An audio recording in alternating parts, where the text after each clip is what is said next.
Class 11th chemistry में आज हम लोग पढ़ने वाले हैं इलेक्ट्रॉन, प्रोटॉन व न्यूट्रॉन के गुण। इकाई 2 परमाणु संरचना चैप्टर है, जिसमें हमने उस दिन इलेक्ट्रॉन, प्रोटॉन और न्यूट्रॉन की खोज के बारे में हम लोग पढ़ लिए थे। एक बच्ची ने नोटिफिकेशन में एक क्वेश्चन पूछा था कि थॉमसन, जे थॉमसन जो इलेक्ट्रॉन के खोज करता है, ये जिन्होंने इलेक्ट्रॉन की खोज की, उन्होंने किस सन में इसे प्रतिपादित किया। तो मैं इसीलिए इस टॉपिक पर फिर से लौटी हूँ, ताकि आप लोग का जो भी क्लियर है, जो भी डाउट है, वो सारा मैं क्लियर कर सकूँ। आपको जो भी प्रश्न पूछने हैं, जो भी मन में शंकाएं हैं, आप मुझे नोटिफिकेशन में क्वेश्चन पूछ सकते हैं। मैं आपको वीडियो बना करके समझा दूंगी।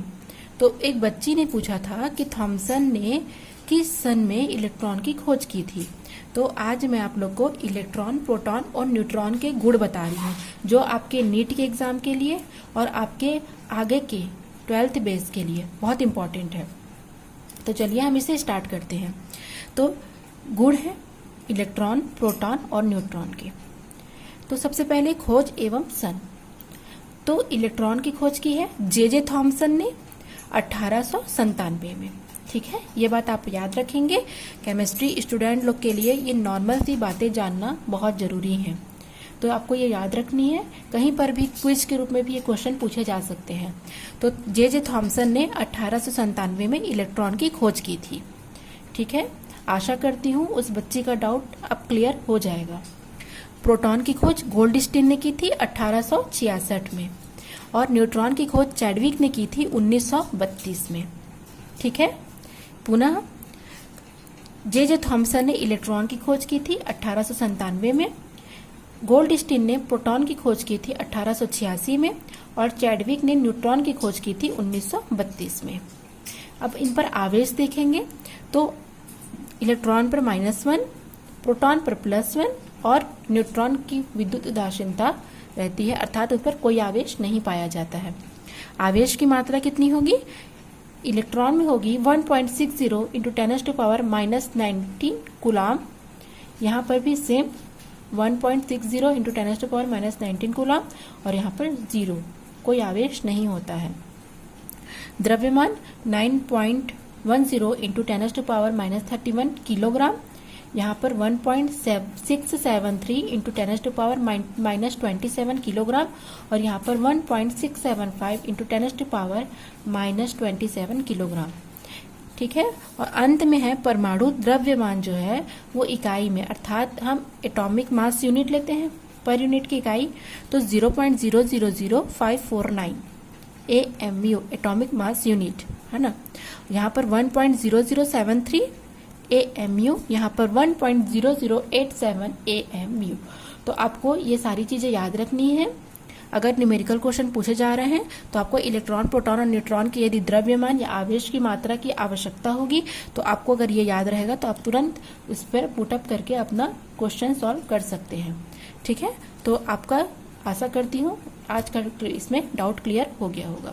आज और अब हम अगला टॉपिक पढ़ेंगे। हमारा नेक्स्ट टॉपिक है, बहुत ही छोटा सा टॉपिक है, परमाणु में इलेक्ट्रॉन और प्रोटॉन की व्यवस्था के आधार पर कुछ वैज्ञानिक आए, जिन्होंने अपने अपने परमाणु मॉडल दिए। तो सबसे पहले हम पढ़ेंगे थॉमसन का परमाणु मॉडल।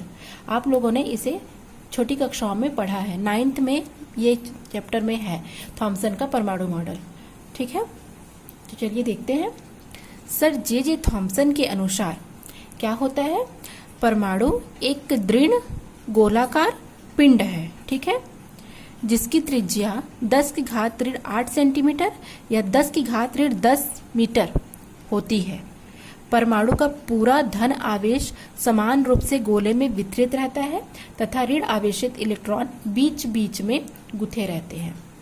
ठीक है, अर्थात उन्होंने हमें क्या बताया कि ये एक तरबूज है, और तरबूज में जिस प्रकार से आपने जो लाल वाला एरिया देखा है, वो धनावेशित विद्युत का गोला है। ठीक है। और उसमें जो बीज देखे रहते हैं काले काले से, वो इलेक्ट्रॉन है जो उसमें धसे होते हैं। तो इसलिए इस मॉडल को, थॉम्सन के इस परमाणु मॉडल को हम पुडिंग या केक, आपने केक भी देखा होगा, तो केक का जो येलो वाला जो भाग होता है वो आपका धनावेशित विद्युत का गोला है, और इसमें आप जितने भी मुरब्बे वगैरह जो भी आप डालते हैं रेड कलर का, वो क्या है, वो इलेक्ट्रॉन है। इसीलिए इसे पुडिंग या केक के समान या तरबूज मॉडल कहा जाता है, क्योंकि इसमें जो ऋण आवेशित इलेक्ट्रॉन है वो तरबूज के बीज के समान धनावेशित गोले में धसे होते हैं। जैसे मैंने अभी बताया, एक तरबूज होता है, उस तरबूज में जितना लाल वाला एरिया होता है वही आपका धनावेशित है और वो विद्युत का गोला है, ठीक है। और उसमें जो काले काले बीज होते हैं तरबूज के, वो उसमें इलेक्ट्रॉन रूपी धसे हुए हैं, ठीक है। तो ये आपका थॉम्सन का परमाणु मॉडल है, लेकिन ये परमाणु मॉडल सफल नहीं हो पाया, ठीक है। अगर कोई वैज्ञानिक है वो इलेक्ट्रॉन, प्रोटॉन और न्यूट्रॉन की तीनों की सही जानकारी नहीं दे पाया कि किस अवस्था में, किस स्थिति में वो एक परमाणु के अंदर पाए जाते हैं, तो उनका कोई भी मॉडल रहे वो फेल हो जाता है। तो इसकी सीमाएं क्या है, जो मुख्य सीमा, इन्होंने केवल इलेक्ट्रॉन और प्रोटॉन के बारे में बताया, इन्होंने कहीं पर भी न्यूट्रॉन के बारे में जिक्र तक नहीं किया है।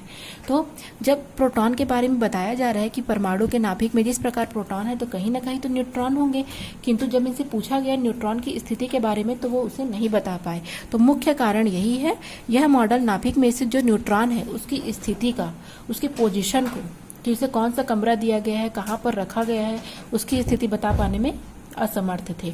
इसलिए इसमें एक कमी ये पाई गई। उसके अतिरिक्त